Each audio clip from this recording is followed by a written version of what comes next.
নবীজি বললেন নেক কাজের ওসিলা দিয়ে দোয়া করলে যে কবুল হয়। তিনজন যুবক বনি ইসরাইলের পথিমধ্যে রওনা দেওয়ার পরে এই মানুষগুলো বৃষ্টির কবলে পড়ে পাহাড়ে আশ্রয় নিয়েছে।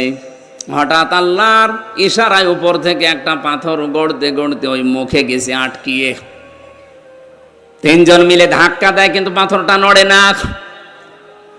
শেষ পর্যন্ত ওরা এই বিশ্বাস করেছে যে না আর বাঁচা সম্ভব না, মারা যাব।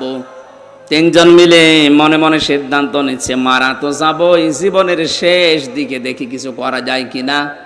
একজন দোয়া করছে রব্বুল আলামিন আমার জীবনে কিন্তু একটা ভালো কাজ আছে। আমার চাচাতো বোন আমাকে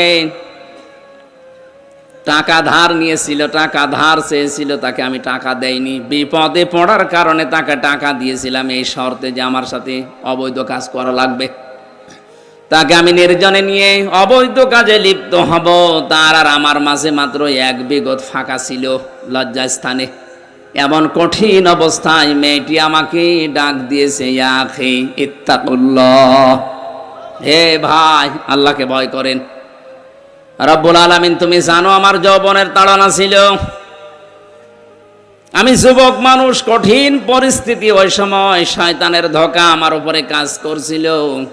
কিন্তু যেই বলেছে আল্লাহকে ভয় করো হে ভাই, সঙ্গে সঙ্গে কঠিন মুহূর্ত থেকে আমি দৌড় দিয়েছি। হে আল্লাহ, এই কাজটা যদি তোমার ভয় আমি করে থাকি, মেহেরবানি করে আজকের এই বিপদ থেকে আমাকে বাঁচাও। নবীজি বলেন শুধু মোনাজাত করতে দেরি, মহান আল্লাহ পাথরটা একটু সরিয়ে দিতে দেরি করেননি। চট্টগ্রামবাসী কি বুঝলেন এই হাদিস থেকে? জন্মের পর থেকে তো শুনতেছে হাদিস, কি বুঝলেন বলেন তো?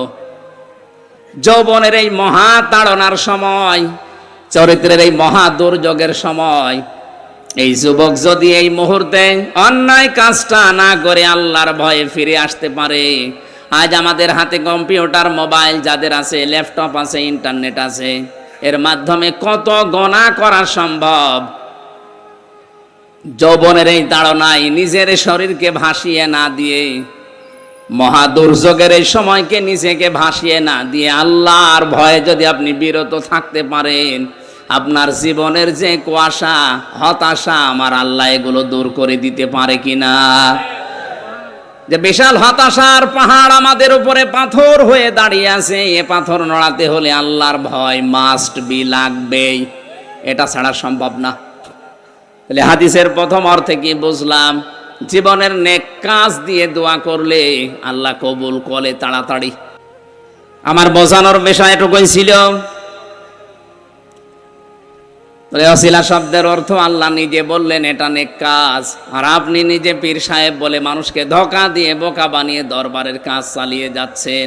কোরআন দিয়ে কথা বললেই সত্য কথা বলে, এটা ঠিক কথা বলেন? হ্যাঁ, কথা হওয়া লাগবে, ব্যাখ্যাটা সম্পূর্ণ।